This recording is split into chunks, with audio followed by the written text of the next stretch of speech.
அஸ்ஸலாமு அலைக்கும். இன்னைக்கு நான் உங்களுக்கு டேஸ்டான பட்டர் சிக்கன் எப்படி செய்யணும்னு காட்டுறேன். இது ரெஸ்டாரண்ட்டில் எப்படி வைக்கிறோமோ அந்த டேஸ்ட்ல இருக்கும். வாங்கோ செய்து பார்ப்போமா.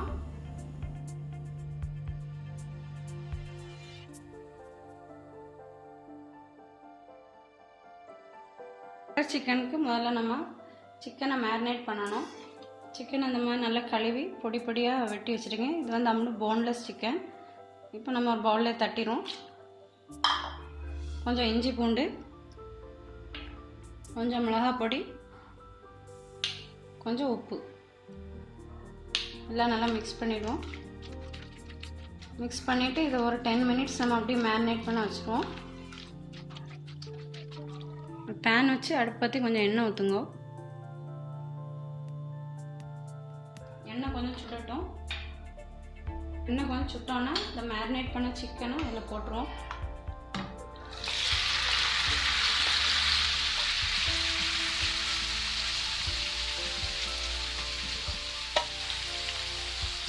கொஞ்சம் வெந்தோடனே எல்லாம் திருப்பி விட்டுருங்க.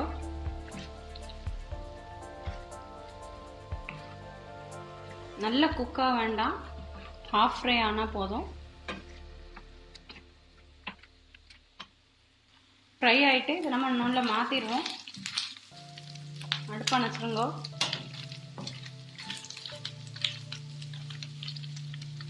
பேனில் அடுப்பு பற்றி கொஞ்சம் ஆனியன் போடுங்க.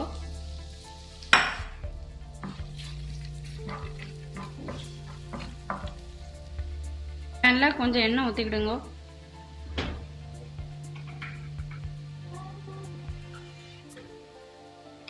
ஒரு ஸ்பூன் பட்டர் போடுங்க.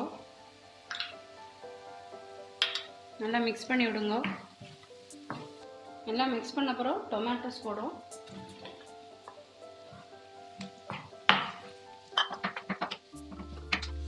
கொஞ்சம் கேஷ்யூ போடுவோம்.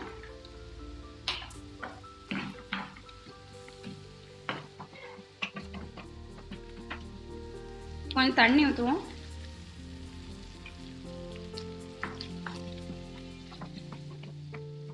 எல்லாம் கொஞ்சம் வேகட்டும். கொஞ்சம் உப்பு போடுங்க. கொஞ்சம் சீனி, கொஞ்சம் கரம் மசாலா, கொஞ்சம் ரெட் சில்லி பவுடர் எல்லாம் நல்லா மிக்ஸ் பண்ணி விடுங்க. நல்லா மேஷ் ஆகிட்டு இப்போ இதை நம்ம ஆஃப் பண்ணிவிட்டு ஒரு பிளெண்டர் வச்சு எல்லாத்தையும் பிளெண்ட் பண்ணி எடுத்துருவோம்.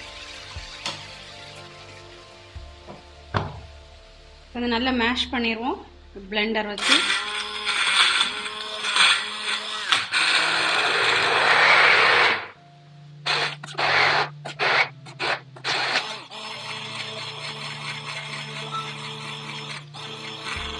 நல்லா மேஷ் பண்ணியாச்சு. இப்போ ஒரு ஸ்ட்ரெயினர் வச்சு இந்த கறியை நம்ம ஸ்ட்ரெயின் பண்ணி எடுத்துருவோம்.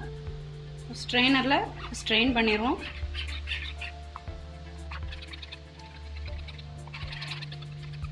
ஸ்ட்ரெயின் பண்ணியாச்சு. இதில் நம்ம அந்த தக்காளி உள்ள தோல் தான் வரும்.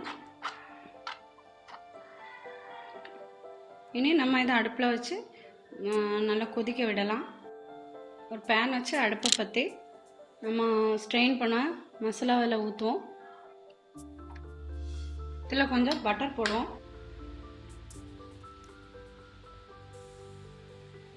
கொஞ்சம் க்ரீம் ஊற்றுவோம்.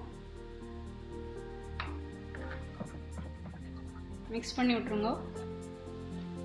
இந்த ஃப்ரைடு சிக்கனை இதில் போட்டுடலாம். கொஞ்சம் கஸ்தூரி மேத்தி எடுத்து இந்த மாதிரி கையால் க்ரஷ் பண்ணுங்க. க்ரஷ் பண்ணிவிட்டு நம்ம அந்த சிக்கனில் சேர்த்துடலாம். பட்டர் சிக்கன் ரெடி ஆகிட்டு. இது நல்ல டேஸ்ட்டாக இருக்கும். நம்ம ரெஸ்டாரண்ட்டில் எப்படி டேஸ்ட் இருக்குமோ அதை மாதிரி இது நல்ல டேஸ்ட்டாக இருக்கும். நீங்களும் வீட்டில் வச்சு பாருங்க. லைக் பண்ணுங்க, ஷேர் பண்ணுங்க, மறக்காமல் கமெண்ட்ஸ் அனுப்புங்க, சப்ஸ்கிரைப் பண்ணுங்க.